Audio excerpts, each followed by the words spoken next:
Hey, it's Captain Brian.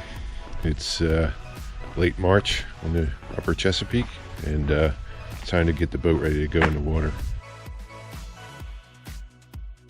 It's going to take a couple of weeks of painting and waxing and cutting the cover off and putting up the canvas and everything.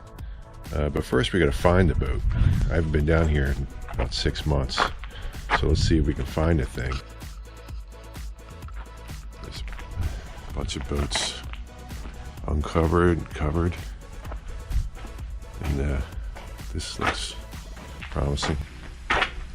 There's my thruster. This looks like it. Got some paint chips came off.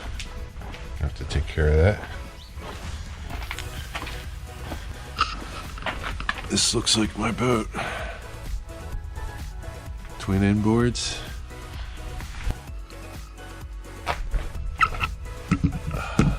Yep, that's me.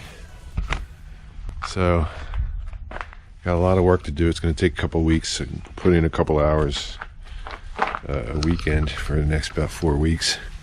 Looks like my zincs are not too bad, but I think I'll replace them. It's starting to break up a little bit. Looks like we had, this is brackish water up here, and so it's partly salt. So depending on how much it rains, we get some barnacles. Got a few, because it didn't rain a whole lot last year. Got some paint adhesion problems coming off, so I'll touch that up. You can put a coat on. That's the ideal thing, but I don't want to paint too much on top of paint and have the thickness build up too much. This is sort of semi-ablative paint, so it's supposed to wear off as you use it. But since we had kids, and since last year the pandemic, we didn't take a lot of trips, so I think this year I'm just gonna do touch-up work. This is multi-season paint, so it should be reasonably effective, with just touch-ups. Not as effective as a new coat, but it's not that bad. This is a pretty torquey boat, so I can get her up on plane even if there's a little bit of slime and stuff on the bottom, and it'll wear off as we head down the bay. So I'm pretty lazy about painting. Again, I don't like to paint on top of paint, have the thickness build up, so I'm just going to do little touch-ups. And this isn't the greatest shape, but I'm not willing to sand or gouge. I don't want to gouge the gel coat. I don't want to make a giant mess. So I'm just going to do touch-ups. I'm kind of lazy that way. But first thing I got to do is scrape off all the barnacles.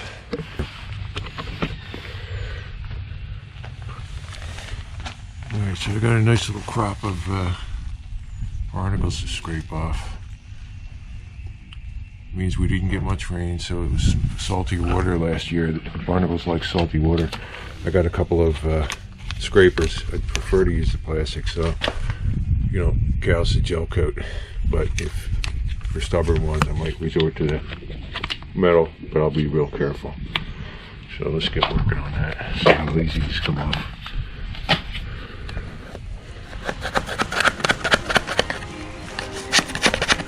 Yeah, these are not really on there, so there you go.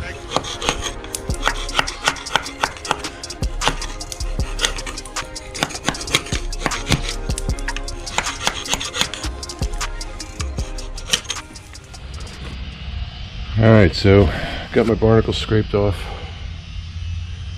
and since I'm only doing touch-ups, I only got a quart of paint. This is my favorite paint right here, Micron CSC Interlux. It's again, it's semi-ablative, multi-season, so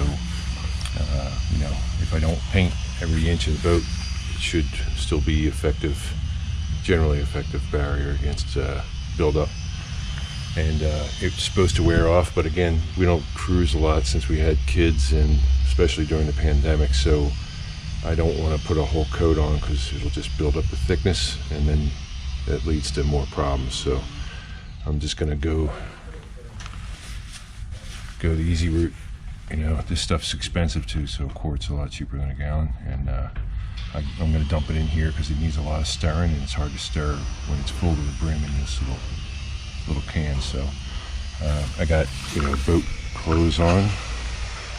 Try to cover up every inch because you don't really want to get this stuff on you. You got the big gloves, and I'm going to get this stuff stirred up and start painting. I like using these mini rollers because there's nothing heavier than a full-size roller soaked with that paint, right? I got this all stirred up. You know, there's copper, it settles to the bottom of the can. You really got to stir it up to get the active ingredients mixed together nice. Plus it's the thick and thin separating between the two, so I got it nice and stirred up.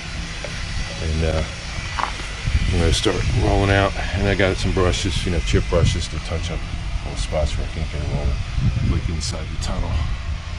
I'm going to pay special attention to the spots where barnacles got attached, because paint's obviously getting to the point where it's old enough it's not doing the job. So get a little bit of a touch-up coat on those spots.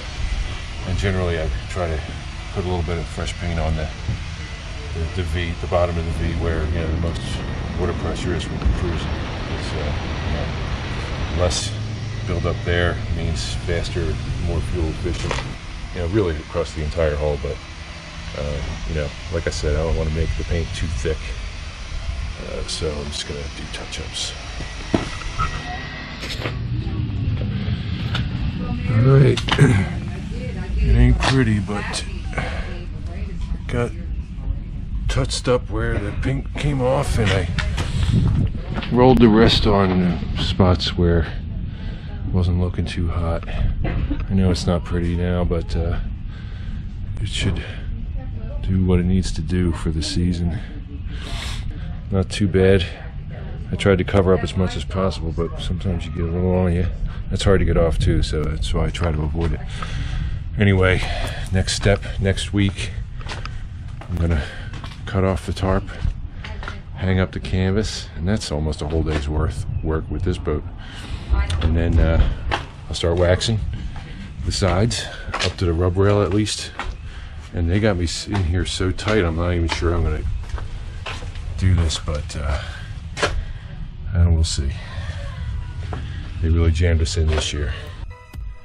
Anyway, that's it for now. Catch you later.